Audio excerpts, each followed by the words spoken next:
मेरे प्रिय लोगों, यीशु मसीह के पवित्र नाम से आप सभी लोगों को प्रेम भरी बधाई।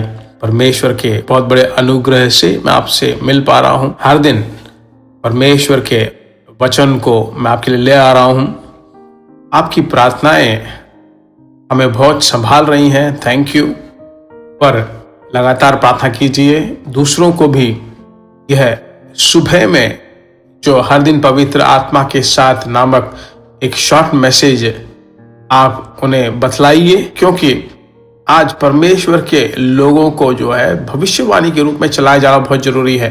हम अपनी बुद्धि के अनुसार ना चलकर, दूसरों की बातों को सुनकर उसके अनुसार ना चलकर 100% पवित्र आत्मा के द्वारा चलाया जाना चाहिए। अभी परमेश्वर में जो जो आशीषें हमारे लिए बताई गई हैं उसे आप अनुभव कर सकते हो। ठीक है, इसीलिए परमेश्वर ने आपको ऐसे संदेशों को सुनने के लिए प्रेरित किया है। आज भी परमेश्वर के लोगों, परमेश्वर की आत्मा की प्रेरणा के बारे में मुझे परमेश्वर की आत्मा प्रेरित कर रहा है, चला रहा है।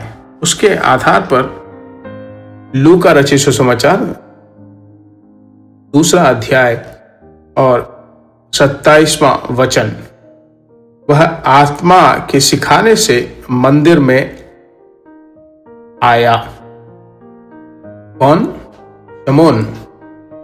वचन बताती है 25वें वचन में, यरूशलेम में शमौन नामक एक मनुष्य था और वह मनुष्य धर्मी और भक्त था और इस्राएल की शांति की बाट चो रहा था और पवित्र आत्मा उस पर था। एक दिन परमेश्वर के द्वारा प्रेरित होता है, कहता है हे शमौन, गेट अप, गो, चर्च में जाओ। तो परमेश्वर उसे प्रेरित कर रहा है, उसे कुछ नहीं समझ में आ रहा। परमेश्वर कभी कभी ऐसे प्रेरित करता है, संबंध ही नहीं होता, एक व्यक्ति के बारे में जो संबंध में नहीं है उसे याद कराएगा। ऐसी चीजों को परमेश्वर में प्रेरित करेगा। आप ऐसे सोच रहे हो कि मैं ऐसे ही बेकार में ऐसी सोच में पड़ा हूं, परमेश्वर कभी फोर्स नहीं करेगा। वो बहुत ही सेंसिटिव पर्सन है, जेंटल पर्सन है। तो शमौन जो है परमेश्वर की आवाज की आज्ञा को सुनकर, बाइबल बताती है कि वो चला गया। जाने के बाद 27वें वचन में वह आत्मा के सिखाने से जाता है। 32वें वचन को जरा पढ़कर देखिए। 30वें वचन में कहा है कि मेरी आंखों ने तेरे उद्धार को देख लिया। मालूम है विषय क्या है? परमेश्वर की स्तुति हो। 28वें वचन में वह उसे अपने गोद में ले लिया और परमेश्वर का धन्यवाद करने लगा। छोटी आयु में बालक यीशु को लेकर वहां पर आता है। इस वचन को जो अच्छी तरह गौर से देखिए, इस वचन को डिटेली बताता हूं। परमेश्वर की आत्मा से प्रेरित किया, पर वहां पर यह नहीं बताया कि वहां पर यीशु आने वाला, तू जा। उसने एक सिग्नल दिया। परमेश्वर की आवाज को वह सुनता है, तू जा। वहां जाने के बाद उसे आश्चर्य होता है और कहता है कि मेरी आंखों ने उद्धार को देख लिया। उद्धार के लिए इंतजार में था शमौन। आप किस चीज के लिए इंतजार में हो? अद्भुत के लिए, आशीष के लिए, आर्थिक समृद्धि के लिए, या फिर जागरण के लिए, चंगाई के लिए? किसके लिए आप इंतजार में हो? निश्चय रूप से आप उसे देखोगे। परमेश्वर के नाम से मैं आपको बताता हूं, निश्चय रूप से आप देखोगे। आपको पता मालूम नहीं है कि कब परमेश्वर आपको प्रेरित करेगा। जब वो प्रेरित करेगा, जिस चीज को लेकर आप प्रेरित होते हो उसे तुरंत मानिए, उस आज्ञा को पालन कीजिए।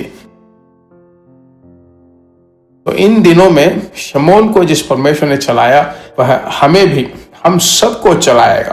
प्रार्थना करें, हे परमेश्वर, तू मुझे प्रेरित कर रहा है।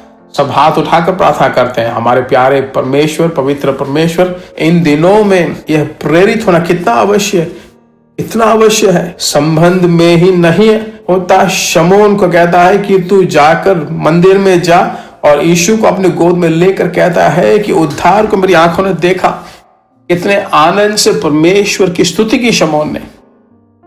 मेरे बच्चे जिन जिन अद्भुतों के लिए, जिन जिन आशीषों के लिए, जिन जिन मांगों के लिए जो इंतजार में हैं, तेरे बच्चों की आंखें उन अद्भुतों को देखने लायक बना। मेरे साथ मिलकर प्रार्थना करने वाले सभी लोगों को तू करने वाला है पिता। थैंक यू लॉर्ड, धन्यवाद है परमेश्वर। यीशु मसीह के नाम से हम मांगते हैं, आमीन। कितने आश्चर्य रूप से परमेश्वर चलाता है ना। विश्वास कीजिए, उसके अनुसार चलिए। परमेश्वर के राज्य के सुसमाचार के काम के लिए आप हमारे साथ मिलकर जीसस मीट्स मिनिस्ट्री के साथ, यीशु मिलता है मिनिस्ट्री के साथ टाई अप करके हर दिन सुबह में जो संदेश आता है दूसरों को आप लगातार शेयर करते रहिए, ठीक है। परमेश्वर का नाम आपके द्वारा महिमा पाता रहेगा। परमेश्वर के सम्मुख में आना कितने आशीष की बात है। आशीष आपको खोज कर आएंगे। God bless you. फिर वापस हम मिलेंगे। प्रिय भाइयों और बहनों, आशा करते हैं कि यह संदेश आपके लिए आशीष का कारण बना होगा और ऐसे संदेशों को सुनकर आशीष पाने के लिए जीसस मीट्स मिनिस्ट्री नामक हमारे यूट्यूब चैनल को सब्सक्राइब करें और प्रार्थनाओं और सलाह के लिए हमें संपर्क करें। हमारा फ़ोन नंबर 9841252836 और 7299546363। Email gbsrobinson@hotmail.com। परमेश्वर आपको आशीष दे।